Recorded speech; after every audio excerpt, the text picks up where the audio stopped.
All right, what's going on, guys? Try back again, here to bring you another video. This one will be doing another Walking Dead video for today, leading up to the second episode for Walking Dead World Beyond, the premiere for Fear the Walking Dead Season 6, and eventually the return for the Walking Dead television series in early 2021. In this one, we're going to give our thoughts on the Daryl Carol spinoff first, and them going to New Mexico. Alright, impossible spoiler warning if you are not caught up for The Walking Dead, which is up to now, I guess, what was the pseudo-finale for The Walking Dead Season 10. So, lots of fun this weekend with you guys. I really enjoyed the episode. We had some fun with the live streams, the hangouts. We did the review for the finale episode, episode 16, and predictions for episode 17, which will be early 2021. So continuing along with your guys' kind of feedback from the episode and everything, not everybody was happy with the episode. Mostly it was guys who wanted to see a little bit more from that fight with Beta, Negan, and Daryl, which definitely you can understand. Someone said that, I guess it was Sam Christmas, who said it was actually Norman Reedus' suggestion to have the Beta fight be really quick, according to Insider, quoting Nicotero via Comicbook.com. So that sucks. Usually I think Norman Reedus has good instincts with this kind of stuff, but I think most guys would not have complained if we had another 2 minutes or another minute with some slow-mo of the fight, or maybe even 5 minutes, with the fight between Beta, Negan, and Daryl, because it was set up for a long time. Beta was sort of set up as this unstoppable monster and really difficult to take down. And Daryl kind of ganks him there right at the side and then comes in with both and gets him. So it was quick. It was kind of unexpected, but I think everybody wanted to see a little bit more from that. But aside from that, I think basically everybody was happy with the finale episode with regards to most other things, only that the wait was a while. But we did get sort of some new info again for the possible Daryl Carol spinoff, and I think Norman Reedus did another interview discussing this one, which is that relating to him and Carol leaving, that they had planned that out ahead of time. So I read some different articles where it said basically that him and Melissa, or Carol and Daryl, had discussed them kind of going off, even if the series was going to continue. So even if the series got a season 12 and a season 13, they had signed their contracts until about that time, it sounds like, for that many episodes or just for that amount of time. However, the language of their contract is actually set out, whether it's season number, whether it's episode numbers, whatever the case may be for that. But he did say that they had discussed Carol and Daryl leaving as part of their kind of story, and they were under the assumption that the TV series would still be running, and they would kind of leave, and then at some point they would come back.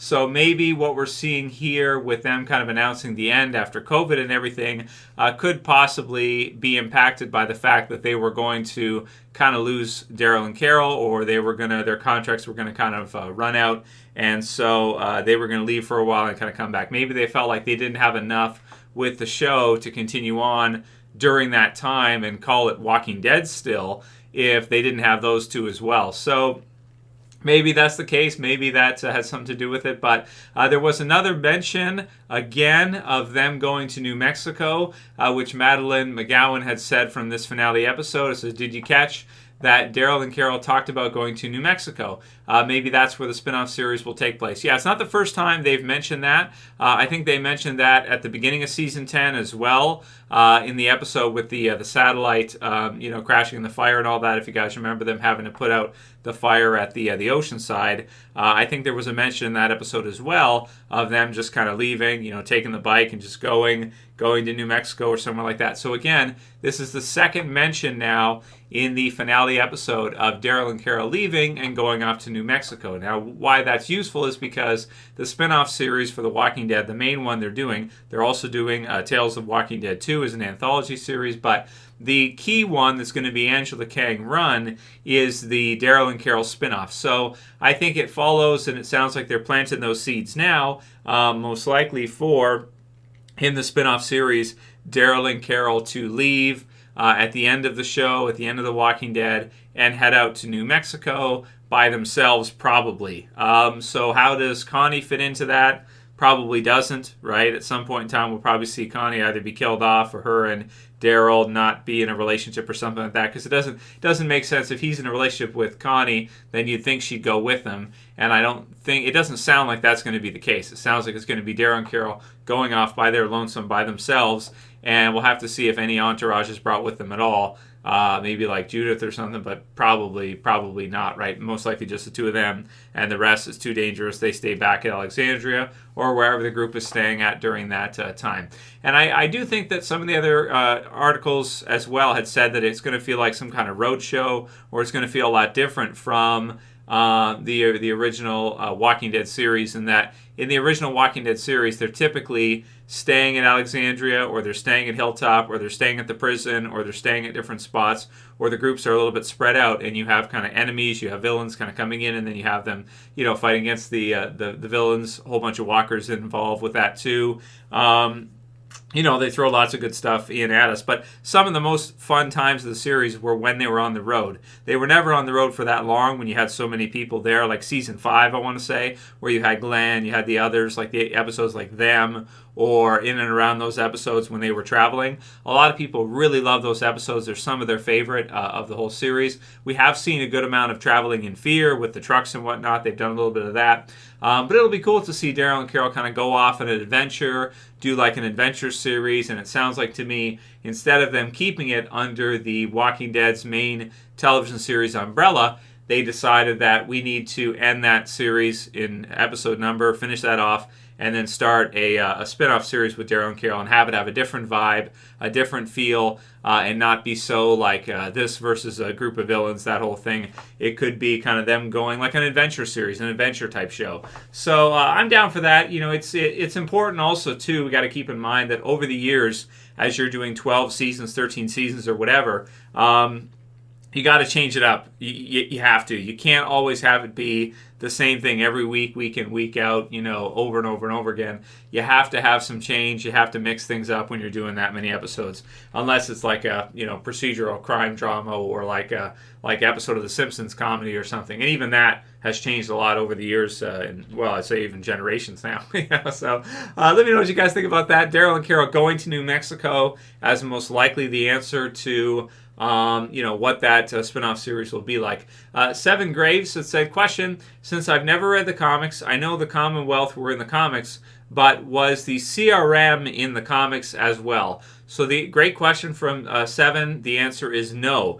The CRM, Customer Relationship Management, for Gimple with Rick, and Rick leaving the helicopter. Layered meaning, right? I always love it when they do layered meanings. So Civil Republic Military, or CRM, is commonly known as Customer Relationship Management. There's software for this too, like CRM software. It's called Customer Relationship Management Software.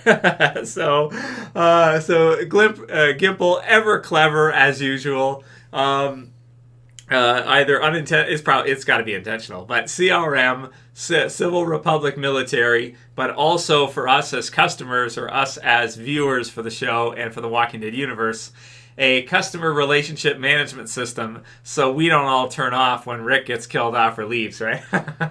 So that's good stuff. No, the CRM were never in the Walking Dead comic book series. They did not exist in the Walking Dead comics. They were not a thing in the comics. So it could be cool, man. I'm looking for like an Elite of the Dead type thing, because you guys know I love that stuff. So, it'd be cool to see. I like Elizabeth so far. She's got a cool air about her. So I like her as a villain, and I'm looking forward to seeing more of her in World Beyond. I hope she survives World Beyond and we see her either in the Rick movies, but I hope that she's not the top dog. I hope she's like subservient to somebody else, like a big bad for the movies or something. I don't know. Maybe they could do something like a governor that's more close to like the comic version of the governor, or something like that. That doesn't look like David Morrissey, like the comic governor. The comic governor looks more like Danny Trejo. If you guys see Machete and stuff like that. BS 431980 says, is the Commonwealth good guys or bad guys? So the group of good guys or villains. In the comic book series version, the white outfit Commonwealth are good guys. Now in the TV series version, they could kind of change that. They also they're good guys, but the way their society works is a little bit unfair, or it's a little bit, what's the word here? It's kind of like, it's capitalistic, but it's capitalistic in such a way where it's kind of extreme. So it feels like you have kind of an elite class or a upper class that gets all the perks, and then you have a lot of people who are lower class. It has a small middle class, and as you guys know, if you've seen any of the videos we've done in the last 6 months, one of the problems with having that even in real life too is when you have too much of a separation between the upper class and the lower class, a lot of times those types of societies tend to become, there's a lot of civil unrest and they topple over. So when you have a really small, shrinking middle class, the guys at the bottom, it's typically guys, some girls, but mostly guys, they figure they can't get up, so then they try to topple the system and then start over. And then they figure wherever they end in the toppled system is going to be better than trying to compete with people that are separated off in an elite class. So that's some good stuff. So that's one of the downsides of the Commonwealth, but they're not really bad guys. It's just that's kind of the way their society is imperfect in that regard. In the comics, Dwight has a problem with that. In the TV series, I think it'll be Daryl who has the problem with that, who doesn't like it. So yeah. Steve Rosebud had said the Commonwealth soldiers have EOTech XPS optics on their rifles. These dudes are next level. Yeah, so it's true, right? You know, they even look ridiculous. Like, I'm looking at the comic right now and thinking, like, I thought they were a little ridiculous in the comic, but in the TV series, they look totally ridiculous to me. You know, they come out, they're like squeaky clean. They got like the armor everywhere. They look very comic booky, that's for sure. I think some people who don't watch or don't read the comics, they're also like, what the hell is this? Because they didn't get it. First you have Princess, and then you have these guys, and they're like, what is this? Maybe they feel like the CRM soldiers look more realistic, and these white outfit soldiers look absolutely ridiculous. Jack G says a couple of things. One, the CRM outfits look terrible. Two, why wouldn't the survivors wear skin or at least more blood on their faces to blend in? 3, we waited all season for that beta death. It wasn't even a fight. Strange, he's like God. He's like this God-like figure that gets taken out in 3 seconds. Finally, ? Was Maggie contracted or not allowed to speak in the finale? So Jack takes some issue with the finale. He's got more concerns than just the beta death. Well, I thought Maggie not talking was good effect because it was like her embracing the group as she returns. And so, you know, there was no words necessary for that, I thought. But, yeah, the Commonwealth outfits are a little, they certainly are a little comic booky. I don't know, maybe we'll get used to them. The red and white, it is a bit much. Maybe they should have gone with black with a little bit of white highlights or something. Something like that. But they probably want to differentiate them from the CRM soldiers who are decked out like all in black. It's kind of classic, right? Like the ones in, like the clean, white, nice outfits are like the good guys, and then the ones in the dark, CRM outfits with the big, with all the tech gear and stuff, looking all scary are the bad guys. It's almost like too easy. You almost want to invert that and go the other way around. You know what I mean? So Aaron Bork says, just out of curiosity, why was the finale pushed back? Was it because of editing? Just curious. Any answers from anybody would be a big help. Cheers. So yeah, it was because of editing, and I think specifically the cliff scene, they weren't able to finish in time with the mask and everything else. That must have been a lot of work to edit that and everything. So do the effects for that and everything, and the sound stage and all that stuff. So yeah, it took some time for them to get that done. But that's basically what we are to understand. By the time they finished it, it was into the summertime, and they were like, well, I guess we'll hold it back for the fall anyway.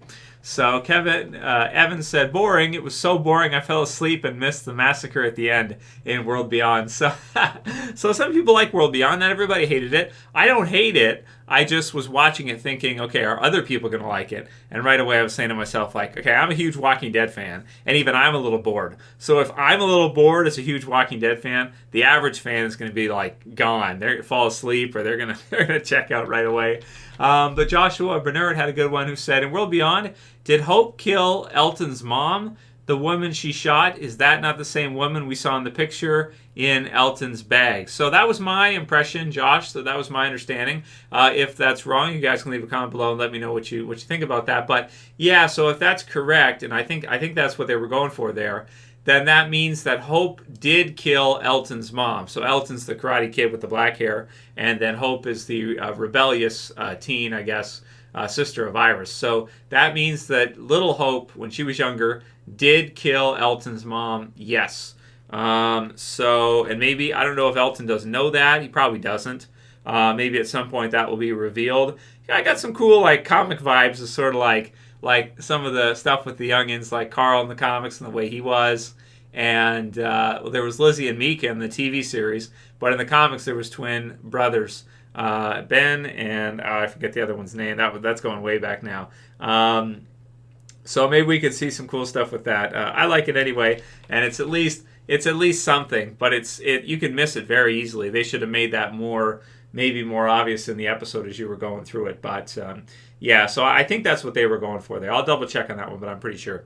Anyway, and we're still questioning for the end. Everybody's still asking, did Elizabeth clear out the whole community, 10,000 people? Did she kill them all? Or was that just a certain little section that some walkers got in or something? Not sure.